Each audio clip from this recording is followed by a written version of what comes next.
Hello and welcome. This is me, Amanto Kumo. Today I'm gonna read for you a novel called Everybody is Kung Fu Fighting While I Start a Farm. Chapter 4. What you say? Dumbo was sitting right in front of Jiang He. Its jaws were slightly parted, revealing its long scarlet tongue. Being a wolf dog, it naturally resembled a wolf with mostly black fur. The coat on its tummy and feet are brown and white beneath its neck, and it appeared very imposing and handsome. Wolf dogs were not often seen in cities since their kind's ferocious looks and largeness did not make them good pets. They were very common in villages, however, since there was no better choice of guardian watching your home or guarding your yard. Whoa! Startled, Jiang He flashed the light of his mobile phone in the dog's direction.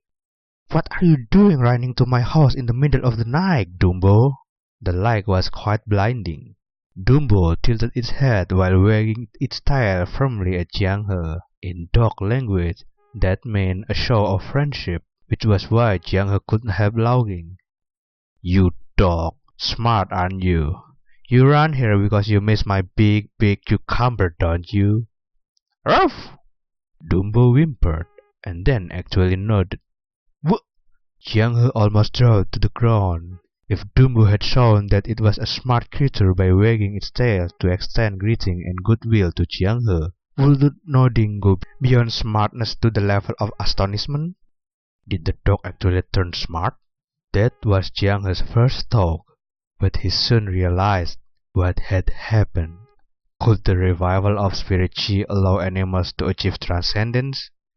Could Dumbo be one of them? Hold on, that's not it. If Dumbo really did become smarter with spirit chi, it wouldn't have eaten the beef I laced with rat poison. Maybe it only became smarter after it ate my cucumber?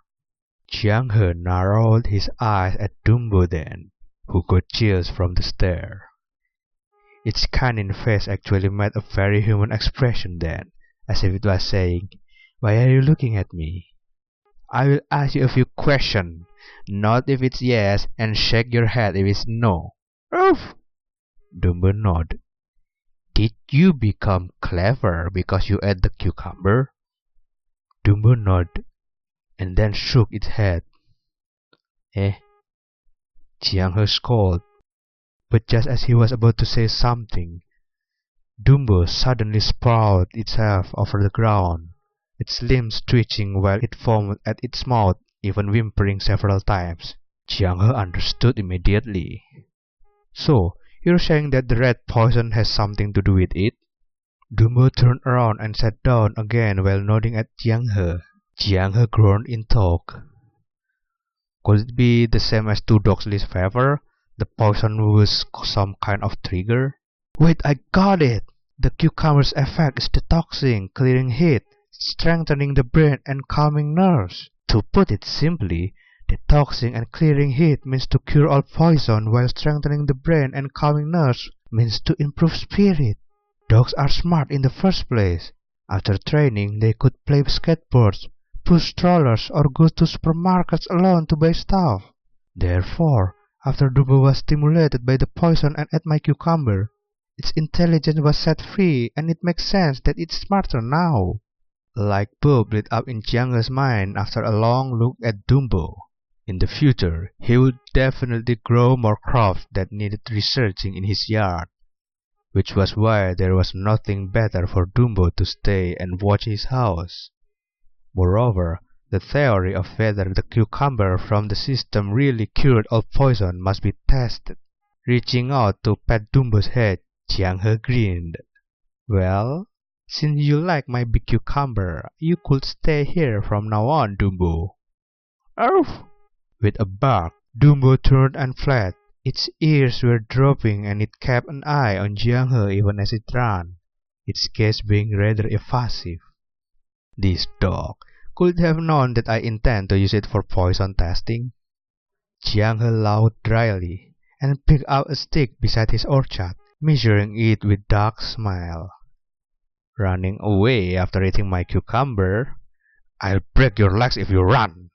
Dumbo turned around and ran back to him.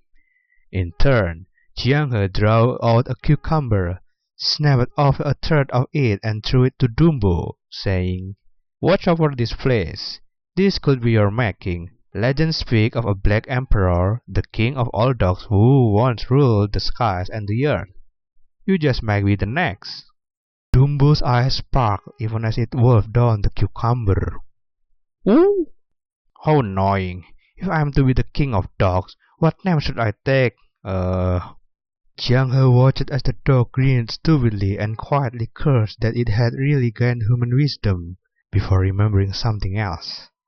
I wonder if Jiwang would bother me after learning that I stole his dog.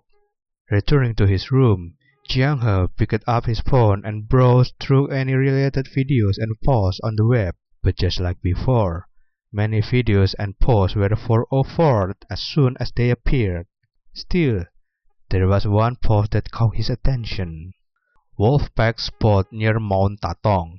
300 goats of a farmer all killed. Jiang He knows about Mount Tatong, which stood in the middle of a series of loose mountains.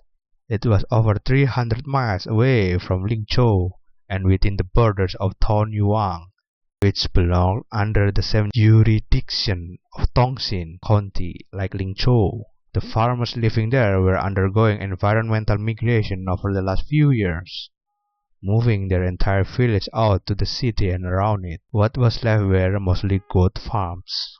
And the thumbnail of the video was blurred photo, showing a mountain top on dark night. An enormous wolf larger than a cow was howling at the moon. Unsurprisingly, the video was soon cut off, with the discussion in the forums erased. Jiang He felt a mysterious sense of danger right then. Others aside, the super strength that Tu Dokli displayed was not something a quasi-martial artist like him could match. Are people who awake on their own really that terrifying? My cultivation, strengthening by eating cucumbers, should count as a normal cultivation, right?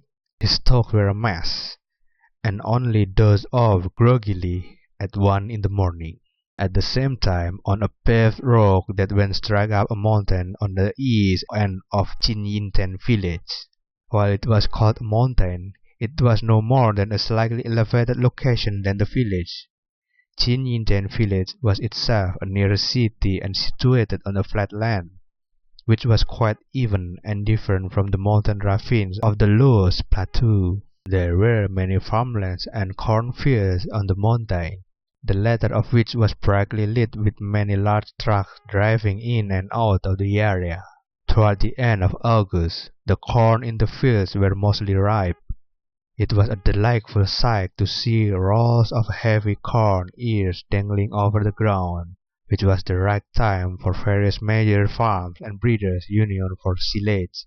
As its name suggests, silage is the process of harvesting the farm's corn with machinery, crushing the corn along with the corn cob, before leaving it to ferment so that it could be used as a fodder. It was nutritious and cost little, not to mention that it could be stored for an entire year. Dang it! It was a good live stream! Why was I blocked at a moment's notice? A BMW was parked near one particular cornfield, and Tu Dokli was cursing as he got off it. He had signed an agreement with the 1,000 Mu cornfield nearby, with every last corn in the field being supplied to his farm every year. Tu Dokli had been busy with work over the last few days, and had to work overtime for several nights. However, the moment he got off, he found a black MPV in his way. 3 men and 1 woman got off. All the men were dressed in black, while the woman was wearing a body-hugging spandex suit, and headed straight toward Tu Dokli. She flashed a small red booklet at him, saying, "We are special agents from the National Special Case Management Bureau, Western Xia Provincial Branch. Are you Tu Dokli?"